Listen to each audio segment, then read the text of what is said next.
Et si, après les zombies et les vampires, nous célébrions la fête d'Halloween dans Blow Up en compagnie des fantômes? Car des fantômes au cinéma, il y en a un peu partout.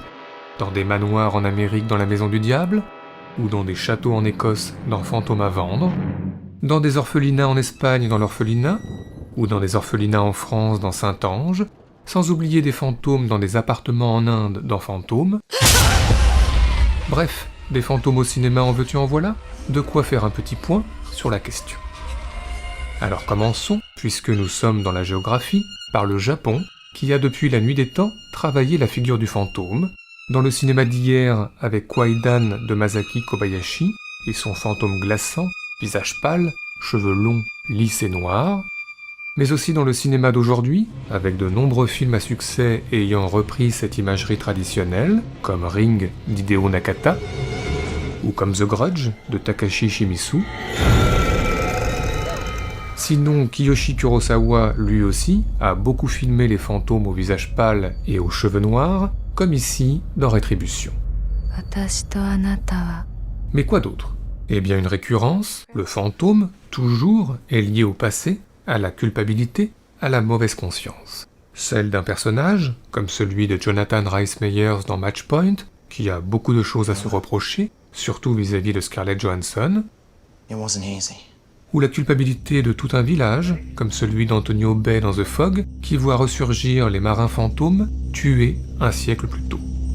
Sinon, parfois, à l'inverse, le fantôme est lié au futur et à la prémonition, l'apparition des fantômes dans La fille de nulle part de Jean-Claude Brissot, par exemple, ou l'apparition de fantômes dans Carnival of Souls de R. Carvey, n'annonçant en effet vraiment rien de bon pour les personnages principaux. Mais à part ça, comment se manifeste un fantôme au cinéma? Eh bien, on peut le voir à travers des vitres, des fenêtres, comme dans Opération Peur de Mario Bava. On voit également des fantômes en reflet, dans des miroirs dans Into the Mirrors, ou en reflet dans l'eau, dans Apparence. Mais sinon, plus sûrement, le fantôme apparaît via des éléments techniques, comme un appareil photo dans Shutter, un téléviseur dans Poltergeist, une caméra de surveillance dans Paranormal Activity, ou encore via les réseaux de télécommunications, internet et téléphone dans Pulse. Mais sinon, qui voit des fantômes au cinéma? Eh bien les personnages en deuil, fragilisés, assistent souvent à la résurgence du défunt. Dans L'Enfant du Diable par exemple, George C. Scott va bientôt rencontrer le spectre de son fils disparu. Dans le Solaris de Tarkovsky, l'astronaute voit sa femme morte hanter les couloirs de la station spatiale, tandis que dans La chute de la maison Usher, version Epstein, le Lord Roderick Usher est littéralement subjugué par le retour de sa femme morte. À part ça, l'enfant, aussi, voit les fantômes, évidemment le jeune Haley Joel Osment dans Sixième Sens, mais aussi Fanny et Alexandre, dans le film d'Ingmar Bergman, qui voit le fantôme de leur père au lendemain de sa mort. Enfin, n'oublions pas le petit Danny et son tricycle dans Shining, et on est sympa, on va s'arrêter là. Enfin, les chiens, aussi, ont un sixième sens et ressentent la présence des fantômes, dans Amityville par exemple, ou un peu plus sereinement, dans Sans fin de Krzysztof Kieślowski, où l'animal est le seul à finalement voir le fantôme incarné par Jerzy Radziwiłowicz. À part ça, les fantômes ont leurs spécialistes, des spécialistes que l'on vient voir à l'université dans Poltergeist, puis qui se rendent sur les lieux hantés, dans l'emprise, enregistrant ce qu'ils peuvent enregistrer, ou dans la maison des damnés, enregistrant là aussi ce qu'ils peuvent enregistrer. Rate of breath increasing. 50.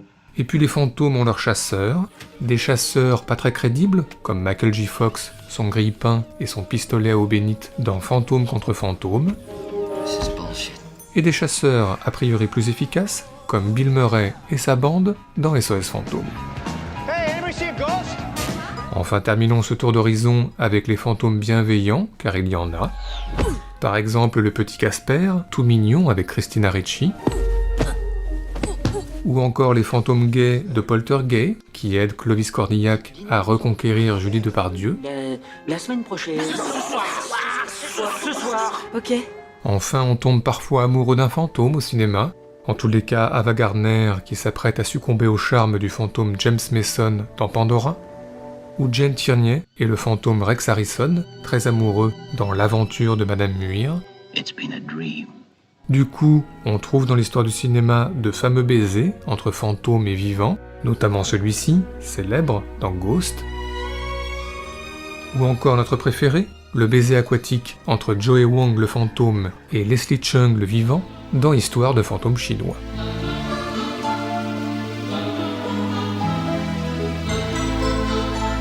Bref, si on ajoute le fantôme porté sur la bouteille de Fantômes en fête, et le fantôme porté sur la bouteille aussi de Pirates des Caraïbes, et si on ajoute l'armée de fantômes de l'Armée des Ténèbres, et l'armée de fantômes du Seigneur des Anneaux, on peut dire que les fantômes sont au cinéma partout, même dans le récent It Follows, avec son personnage harcelé par une étrange présence. Tout cela nous a donc donné, comme d'habitude, des envies de classement. C'est donc parti pour notre traditionnel top 5 subjectif, celui des meilleures apparitions de fantômes au cinéma, en tous les cas pour nous. Notre numéro 5, commençons par le Kairo de Kiyoshi Kurosawa, car nous n'oublierons jamais cette apparition d'un fantôme, passant lentement du non connecté au connecté, du plan large au très gros plan, du flou au net.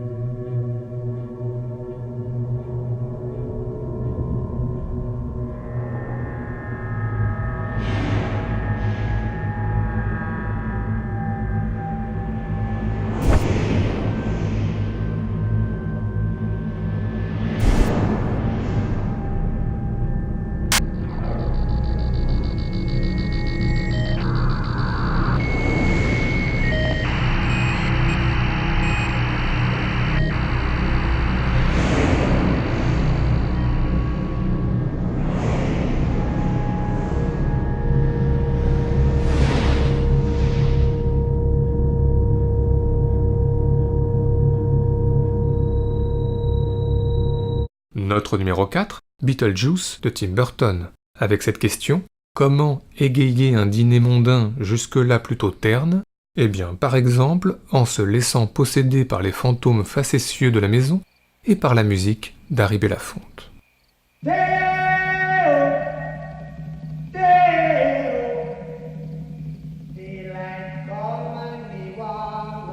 It's cute, Dillian.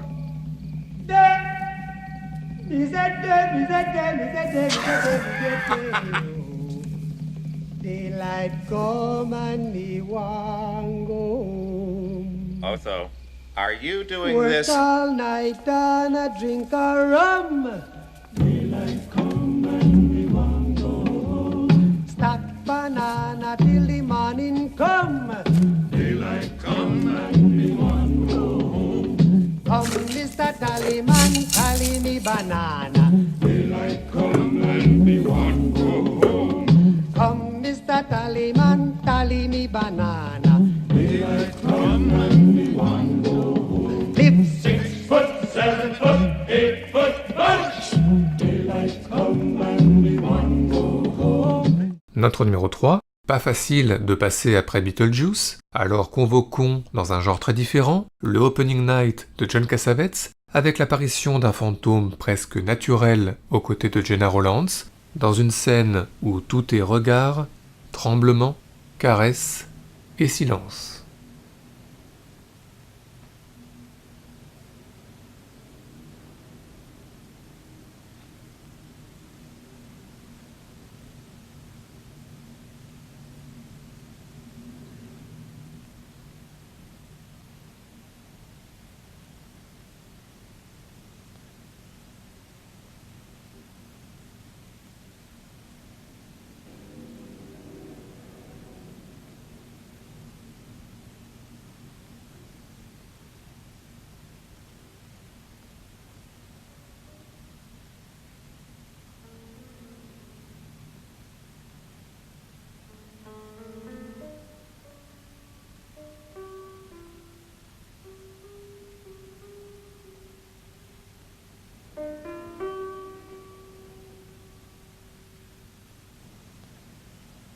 Notre numéro 2, l'un des plus célèbres films de fantômes contemporains, et sans doute les autres. Mais il se trouve que le film d'Alejandro Amenábar doit beaucoup à un film plus ancien, Les Innocents de Jack Clayton, pour nous, soyons solennels, le plus beau film de fantômes de l'histoire du cinéma.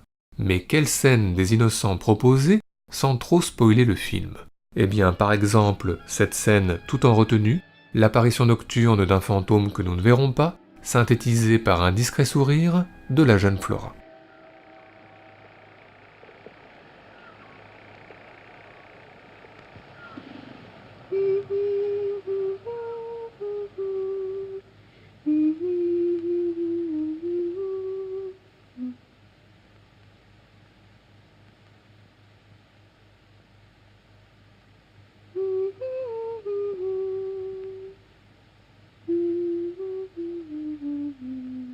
Enfin, notre numéro 1 est pour nous une évidence et concerne Michael Jackson.